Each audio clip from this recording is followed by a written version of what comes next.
Are you ready for your first comic of the evening? Here he is. Here it is. The name is on here. All right.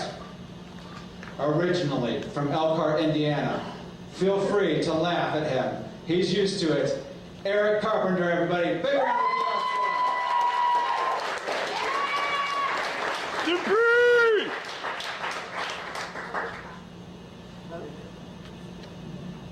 All right, you guys, let's get ready to laugh. So, how many people out there like to go see the movies? Yeah. All right, me too. I'm a big fan of going to the movies, but we've all got that person that you go to the movies with who, when they ask you to go, just makes you cringe because you know that they're just going to annoy the crap out of you through the whole movie and you're not going to get to enjoy it. That person for me is my Aunt Paulette. She's one of those people who, through the whole movie, she'll lean in and talk to you, but she's always got to point out the stuff that's unrealistic or fake in the movie. She'll be like, oh my God, that's so not real. Those sharks would have attacked way before that. Sharks are very aggressive. The first drop of blood in the water, they're going to attack. And I'm like, I'm sorry, I didn't realize we were watching Shark Week on the Discovery Channel. I thought this was Finding Nemo. And speaking of people who can be a little annoying and somewhat inappropriate, we've all got that person in our life who's inappropriate, but unintentionally inappropriate. They don't even realize that they're doing it. That person was my grandpa. He would sit around the house all day in nothing but a robe. And I mean nothing.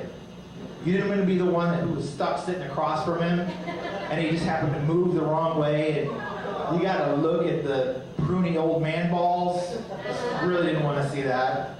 And he was constantly reaching under his robe and adjusting himself and scratching all day.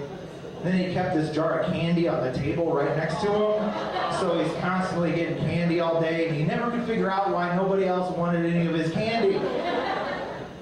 He'd be like, Eric, you want a piece of candy? No thanks, Grandpa. Why not? I'm diabetic. Since when? Since right now. I mean, still to this day, I can't see a piece of candy or prunes without getting a little nauseated. And I will admit, I'm a little inappropriate at times too. I've been known to sometimes say things without thinking first. A couple weeks ago, I'm at a football game with my buddy, and we see these bleach blonde girls with the makeup all over their face and skin-tight pants with these big, enormous booties. And I said, wow, I bet they're here with a couple of black guys. And he goes, wow, that's a little racist. And right at that moment, this black guy walks up and gives the one girl a big kiss, and I said, well, it's not racist if it's true. But then a little curveball was thrown into the equation, because then this kind of thugged out looking white guy walks up to the other girl, hat on sideways, pants hanging off his ass. And apparently she's a member of BA, Blackaholics Anonymous. And it's a 12-step group. Their motto is, once you go black, we help you come back. But apparently she's not through all 12 steps yet. She's not to the point where she doesn't want to pay for everything or drive him around in her Pontiac Grand Prix all day. But at least she's realized that size doesn't matter. And speaking of being sexually unsatisfied, why is sex such a big, important part of relationships when people are dating? I just don't get it. It's such a small part of the time that two people spend together, but there's so much emphasis put on. I mean, there's sex therapists and sex toys and all this stuff, and it's such a small part of the time you two spend together. I mean, women are always telling me, Eric, I can't believe you're done already. I didn't have mine yet.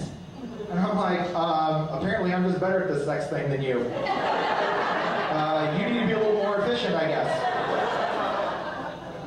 So, what's the deal now with women always bedazzling everything? I'm out the other day, and this friend I'm with pulls out her iPhone that's got all these rhinestones all over it, and Lady Gaga's always putting all these rhinestones all over her face. Looks like she's got some kind of disease thing going on. And so the other day I'm messing around with this girl and we're kind of getting into it and start taking her clothes off, and I notice she's got these rhinestones across her midsection. I take a little closer look at it and it says enjoy. I'm like, wow, this is a good girl. I'm gonna really give her my A game here. I'm gonna really make sure, I want her to enjoy it too. So we're going at it for a while, going at it, and then we switch positions, and now I'm at her from behind, and I see that there's some words on her back in rhinestones too, and it says, the herpes. So, I'm out for some drinks the other night with some friends of mine, and we're talking about how, nowadays, there's a lot of commercials that have been coming out in the last, 15, 20 years up to now that are just like blatantly sexual innuendo in these commercials. I mean, you've got, sometimes you feel like a nut, sometimes you don't. And there's finger licking good, let your fingers do the walking, where's the beef? In fact, I swear the other day I heard a priest lean into an altar boy's ear and say, what would you do for a combat dog? Thanks, you guys have been great.